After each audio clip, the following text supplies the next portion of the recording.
good time tonight.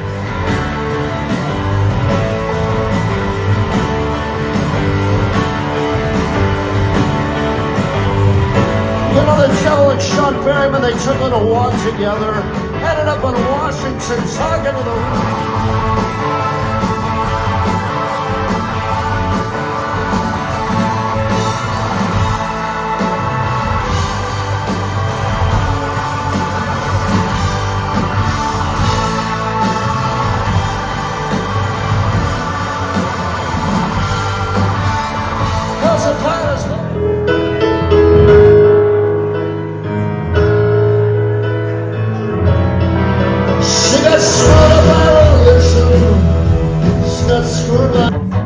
Wasn't all that into it, but there was nothing I could do about it.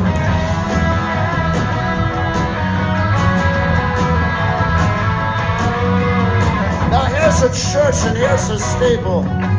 Franz, I cannot thank you enough for joining us. It's an absolute pleasure to have you all the way down here. How's the jet lag going? It's fine, actually. The timing worked out on the flight, and I think all of us got 7 or 8 hours of sleep on the plane. That's plane. heavenly, yeah.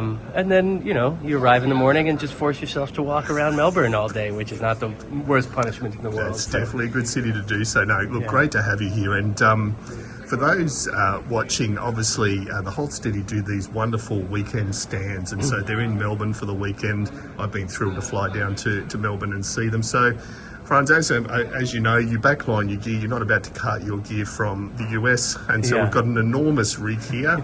I'm not sure we'll get through it all. Tell us about your rig. My enormous rig, right? A rented Nord Stage 3 and a classic Roland. Actually, I want to ask you about the Roland. Let's start with that. So, right, we ended with that on the podcast, I think.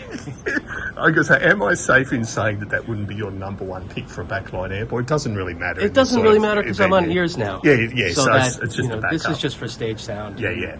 Okay. And for backup, yeah. It's not my favorite keyboard amp historically, not at all. But yeah, I'm on ears now, so so it's really just so tell us about how you bring all those amazing sounds you play in the Hold Steady into, I assume it's a USB drive and you just set it up, or?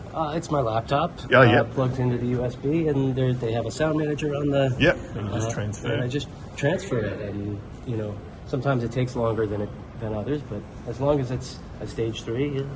so stage 3 is your baseline, that's what you go with, Well, yeah, and for whatever... I'm no gearhead or software head, but it doesn't... If I'm downloading it from my stage 3 at home, it has to go to a stage 3. It can't be 2 or 4, which is a little frustrating because that means at some point I'm going to have to redo it all. Yes. But hopefully that point is several years away. Yeah. And I have all the songs in alphabetical order. Oh yeah, so like the set list mode, yeah. Well, this is the whole catalog. Yeah. The set list I'll have it. That. Where are we? So this is yesterday's set. Yep. Today's set, tomorrow's set. Gotcha. Yeah. So easy enough to do that. And I assume you've got. I haven't noticed I didn't notice with the set list. You're playing, I think, a fair range of the albums. So you're covering everything from sort of the early stuff to the most recent. Yeah. We've got 150 some songs. So hopefully we'll try to.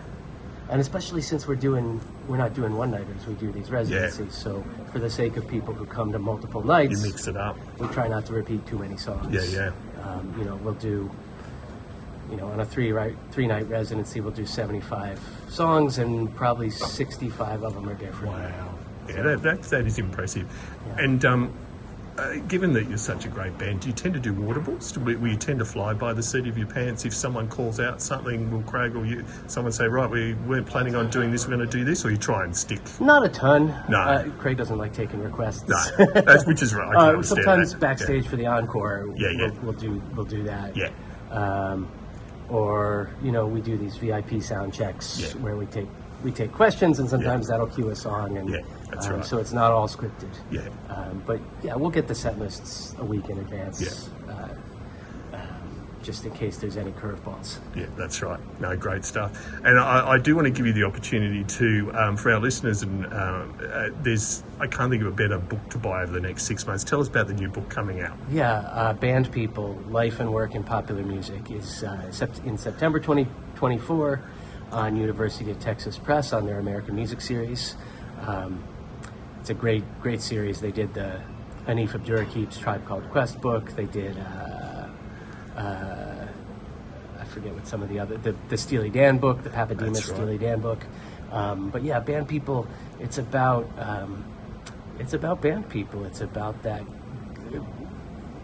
people who make a career, not as hired gun session people necessarily, although there's some overlap, but people who do spend, the greater part of their working lives in that bizarre combination of chosen family, small business, creative collaboration, and often commit to it or end up in it, before, when they're too young to know better.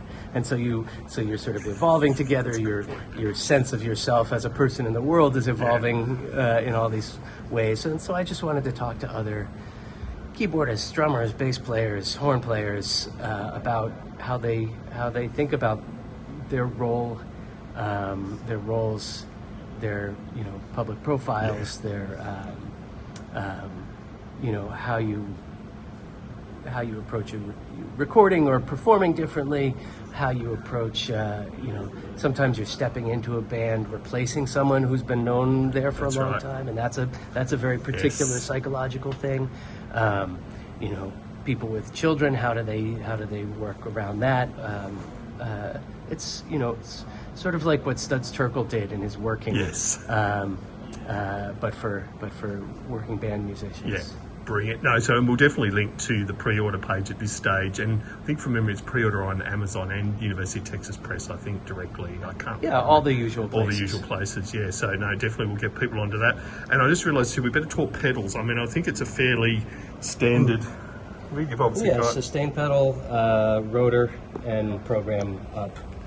I had a volume pedal for a little while, but I found that I was accidentally turning the volume all the way down more often than I was actually using the volume pedal, so I got rid of that. And then in terms of effects, I used to use that Boss Leslie. that's right. Is it the Boss? Is the big square one? I can't remember. Again, I'm not really a gear guy. No, that's fine. But this has every, in terms of flange and tremolo and delay. It's got what you need. It's got what I need on keyboards. Here. And I spent a lot of time during the pandemic really dialing in the patches here and the overlays and the separation. So I've got pretty much everything dialed in. I don't have to do a lot of twiddling on the fly. No, look, I'm looking for. You're going to have a huge crowd. We can't really see the Croxton Bandroom, but it is an amazing venue. Franz, I can't thank you enough. It was a pleasure talking to you virtually, let alone doing it face to face. Can't thank you enough. Well, thanks for having me. Oh, it's really like that song. You like that song too. Now that you do, I say about that on the words. Didn't know I was watching you. All those children was coming apart, and your sister's in Seattle and she's sleeping in the shorts. I remember back when you play on this part. Thanks for listening, thanks for understanding. Now you know how I feel, a bit abandoned. Never got to say goodbye to you. You're my best city entitlement. That's a tip that she got me some other boy. We were